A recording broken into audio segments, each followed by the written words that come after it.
ये कहानी एक ऐसी लड़की की है जो हर शाम दाता दरबार पर फूल और तस्बीह बेचने जाती थी।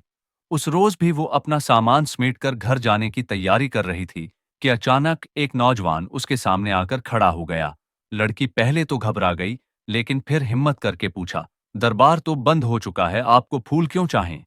लड़के ने जवाब दिया, मेरा तो यही वक्त होता है दरबार पर आने का, मैं इसी वक्त हाजिरी देने आता हूँ। लड़की को यह बात अजीब लगी क्योंकि उसने पहले कभी इस वक्त होता है दरबार पर आने का उस लड़के को नहीं देखा था, मगर वो जल्द घर पहुंचना चाहती थी, इसलिए ज्यादा सवाल नहीं किया।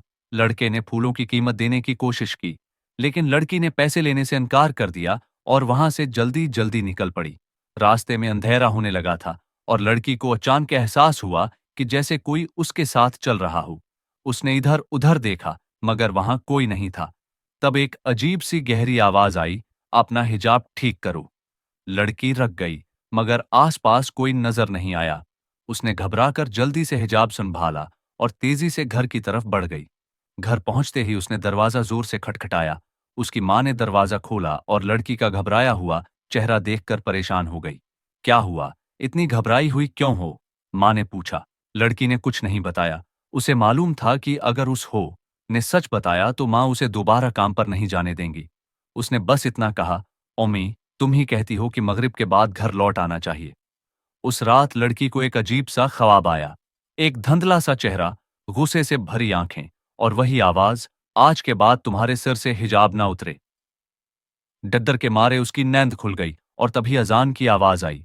लड़की ने राहत की सांस ली और वजू करने चली गई। नमाज के दौरान उसे एक मीठी सी खुशबू महसूस हुई। जब उसने मां से पूछा तो उन्होंने कहा, मुझे तो कोई खुशबू नहीं आ रही।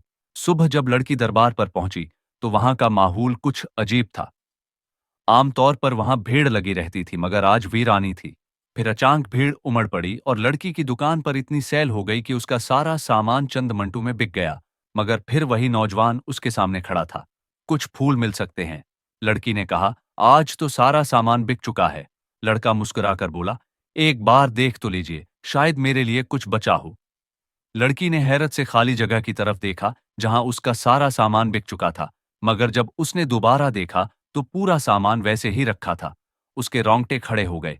ये कैसे मुमकिन था? लड़का मुस्कुराया और बोला, अब तो फूल दे देंगे ना? लड़की ने खामोशी से फूल दे दिए। जाते जाते लड़के ने एक बात और कही, हर बात पर परेशान मत हुआ करो और तुम्हारी अम्मी जो शादी का कह रही हैं वही कर लो, तुम्हारे लिए बेहतर होगा। लड़की सुनन रह गई। उसके जहन में बस यही सवाल है घूम रहा था कि ये शख्स आखिर कौन था। वो ये कहकर वहां से चला गया, लेकिन लड़की उसे जाते हुए देखती रही। उसके जहन में यही सवाल था कि आखिर उसे ये है कैसे मालूम हुआ कि आज उसके रिश्तेदार आ रहे हैं।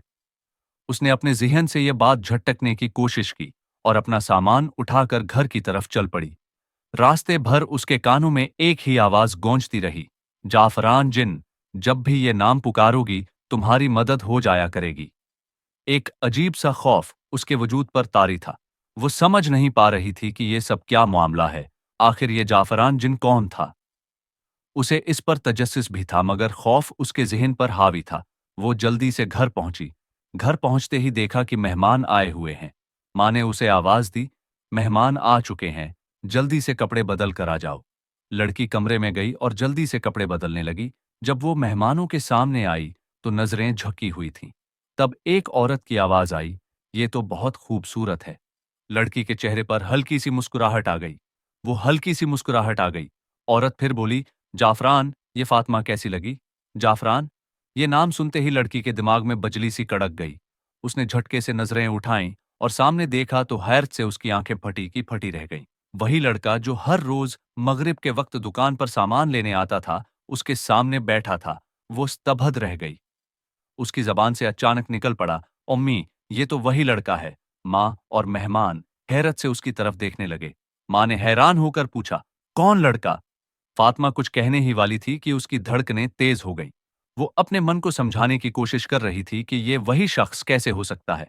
ये वही था जिसने कल रात उससे कहा था, हर बात पर परेशान मत हुआ करो और जहां उम्मी कह रही हैं वही शादी कर लो। जाफरान हल्के से मुस्कुराया और बोला, फातिमा, अब तो तुम मुझे पहचान ही गई हो। उसकी ये बात सुनकर फातिमा का खून जमा गया। उसने किसी तरह खुद को संभाला और बोलने की कोशिश की, तुम तुम कौन हो? जाफरान ने उसकी आंखों में गहराई से देखा और कहा, मैं वो हूं जो तुम्हारी हर पुकार पर तुम्हारे साथ होगा। जैसा कि मैंने कहा था, जब भी तुम जाफरान जिन पकारोगी, तुम्हारी मदद हो जाया। फातिमा की सांसें तेज हो गईं। उसके हाथ पांव ठंडे पड़ गए। उसे अब समझ आ रही थी कि पिछले कुछ दिनों से उसके साथ जो कुछ हो रहा था, वो कोई आम बात नहीं थी। वो सोचने लगी, क्या ये इंसान है भी या नहीं? माँ और बाकी घर वाले कुछ समझ नहीं पा रहे थे। उन्होंने इसे एक आम रिश्ता समझा था, लेकिन फातिमा की हालत देखकर माँ ने पूछा, बेटी क्या हुआ? तुम इतनी घबराई हुई क्यों हो?